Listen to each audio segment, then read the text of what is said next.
Wena sihlahla. Usothini manje? Sithini manje lesihlahla?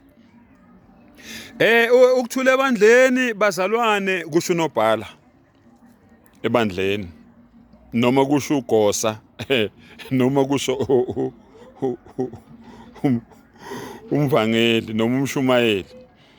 Bazalwane sacela ukuthi nilalelisise. Imoto kaMfundisi wethu isindala. Sekuyihlazo lemoto leyo umfundisi asehamba ngayo. Sekufanele ukuthi ke manje siboneke bazalwane ukuthi senze njani. Hayi siyakuzwa ke baba umfundisi wena ucabanga ukuthi ke manje emdikhoni noma mvangeli senze njani? Cha sengibuye ukuyokhuluma nedila. Ithi dealer ngoba ngitshelile idealer ukuthi le moto kaMfundisi asayifuni.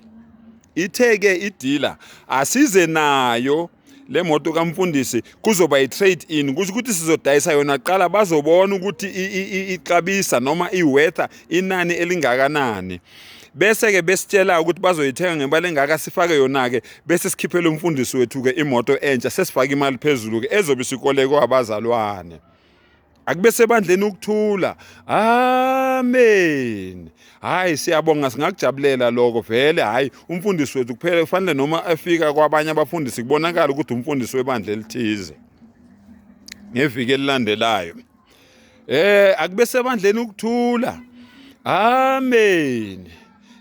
Bazalwane ngithi nje angilethe ukubonga ngidlulise ukubonga ukuthi hayi cha wahlangana u200,000 njengoba niyibona imile la ngaphandle imoto yomfundisi hayi samthengela umfundisi wethu imoto ka200,000 okwabe sekusala ke u30,000 ngoba imoto le yakhe endala bayithenga ngo30,000 kwase kusala u30,000 ke kulo 200,000 ke okuyiwo kongena esikhwameni sebandla. Manje ke bazalwana abathandekayo ngithi angidlulise nakho kunomzalwane wala ekhaya osesibhedlela sikhuluma nje kufanele ukuthi ayokwenziwa uqhaqho noma ayokwenziwa ioperation ioperation yakhe ifuna imali engango 15,000. Haleluya amen. Incwadi yeBhayibheli ithi omunye umzalwane uma ngabe gula abazalwane bambeka izandla asondeleni ke bazalwane ke simbeka izandla ke sizokhuleka sonke ke sikhulukele umzalwane wethu ukuthi naye uqhaqho ioperation leyo ihambe kahle.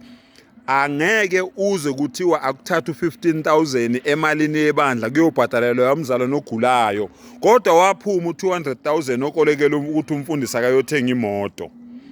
Likuphi iqiniso lapho? Yabona wena sihlahla wena. Yabona wena ngixabanisa nabantu wena. Ungivezisa amaqiniso engafananga ngiwaveze manje. Kodwa bayazi ukuthi iqiniso vele into vele yenziwayo emabandleni ngishilo ngathi ngibuya khona ngikhuluma ngento engiyaziyo. Ngithukeni ke nigcine la nithanda khona.